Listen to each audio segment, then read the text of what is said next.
had went in a really dark place. Like, I went to the doctor and they diagnosed me with SMI. They said I had,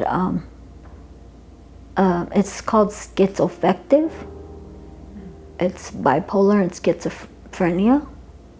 I lost my job, and then like everything just started to go like downhill. Then I lost my house, and I was so afraid to be homeless, and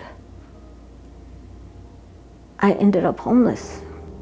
I was staying like in a backyard of my family member's house. Like we just lived in the backyard. But then it got hot and it just got too much. So we jumped from place to place.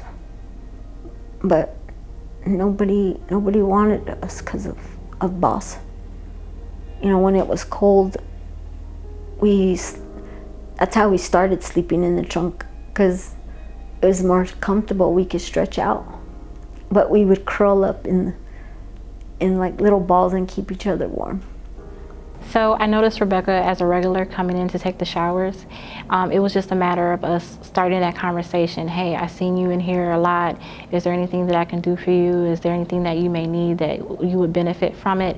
And she actually started talking to me about her living situation, and how she was coming in to take the showers and then get ready for work, and how she was thankful that she was able to at least get that done and make sure that she was fresh and ready to go to work.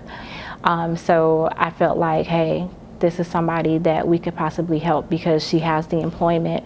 She's just lacking the housing. What can we do to move her to the next step of getting housing?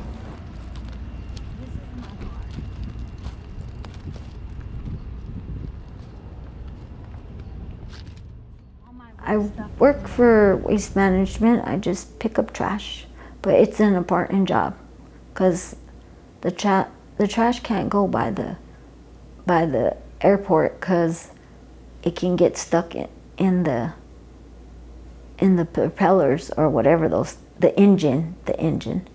So it's an important job.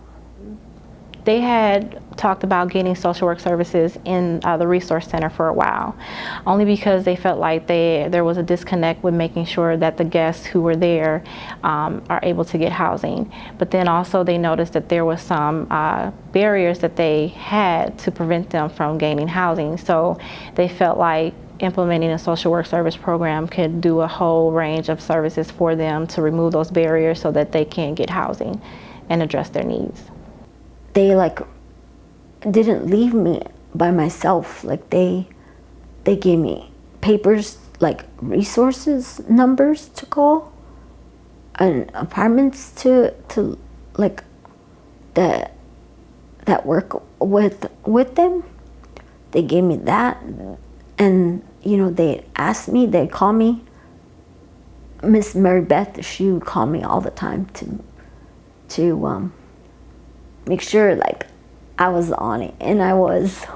We kind of let her be independent in a sense of going out looking for her own apartment. And then when she found that and secured a move-in date, that's when we stepped in for assistance and made connections with the landlord just to confirm moving costs and just to build that relationship with tenant landlord.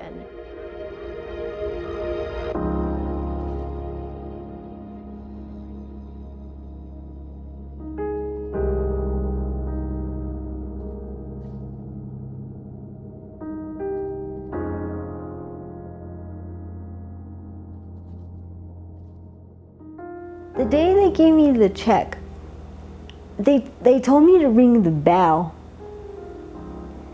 And like I was already like really emotional because